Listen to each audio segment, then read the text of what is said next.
Okay guys, so this is what I've done so far. I'm sorry I wanted to cover on this video, but I did kind of went ahead and started and forgot all about recording.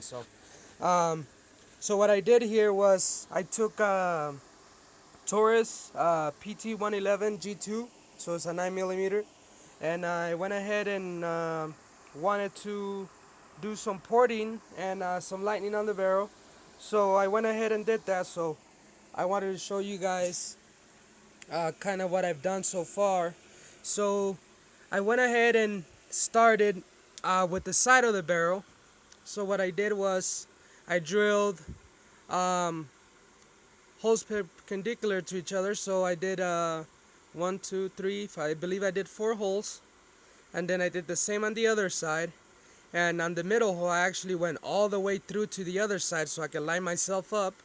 And then what I did was I took the drill and angled it and kind of broke into each one of those holes with the drill itself, so the angle kind of ate into the side walls, and I got a real rough hole.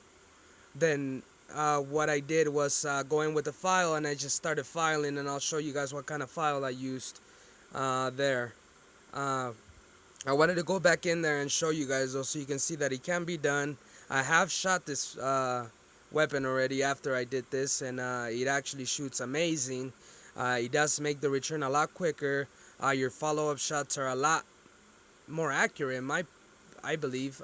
There's a lot less kick upward with the weapon, so this way you don't have that much kick. It does kick backwards, and you do see a little bit of flame coming out the side, but it really didn't obstruct my view. I haven't shot in a nighttime scenario, but yeah, this is where I'm at so far. So I did do some. This hole here is where your sights would go, right here, and then you have 3 porting holes. So what that does is make it so the weapon, instead of going upward, it goes back a little more. I guess not a little more, but it's just more of a back kick like the Glock, rather than the Taurus kick that goes upward and makes it harder for the follow-up shots to go. So I will show you here. I do have the barrel that I ported. So I did 2 porting holes, and I believe I used 564s titanium titanium drill bits, and I got this at Home Depot. So I believe I paid like $19 for all these, which was a pretty good deal. So so the barrel does, let me get the barrel in there real quick.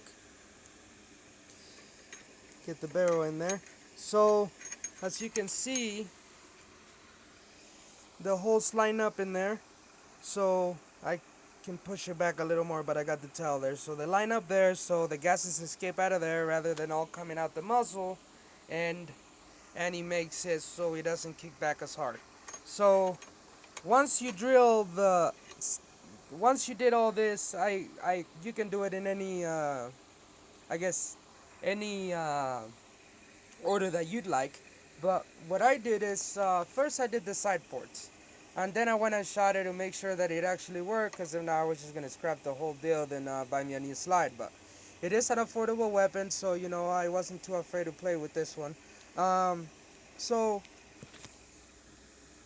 once I got those sides there and I got those all drilled out, what I went ahead and did is I put the barrel in, and I'll show you guys here. I put the barrel in, and what I did with the barrel inside, I clamped it down. I put the weapon together, of course, making sure that it wasn't loaded. Put the weapon together, clamped it that way, and then I went ahead with the barrel all the way back and everything lined up the way it's supposed to go. I did my initial holes with the 564s, which was my starting hole here, and the second one all the way through. So I went all the way through on the first and the second, and the third is just a decoration hole, I guess, to add to the lining of the slide. It didn't do much; it's more for looks. So once I did that, I took off the barrel, disassembled the weapon once again, and then I drilled. I made the holes a little bigger, and you know, kind of tapered down to the smaller hole. I think it looks good. Right now it's real rough. I mean, this is just with the metal file. What I've done so far, you can see a lot of light scratches there. I am rounding out the weapon a little bit more. It does already come pre-round quite a bit. I mean, it looks nice, but I wanted it to look unique. So, and I know a lot of guys. I can't be the only person that likes to have something unique. So yeah, that's where I'm at right now. I will show you guys a little more as I'm going. I'm gonna file a little bit more, and I'll go ahead and record some of that so you guys can see kind of what I'm using and how it's going. So this is part one. I'm sorry that I didn't get it from the very beginning for you guys, but I will show you kind of what I did through the steps on part two so you can kind of get a better idea on how I did it. Alright, we'll see you.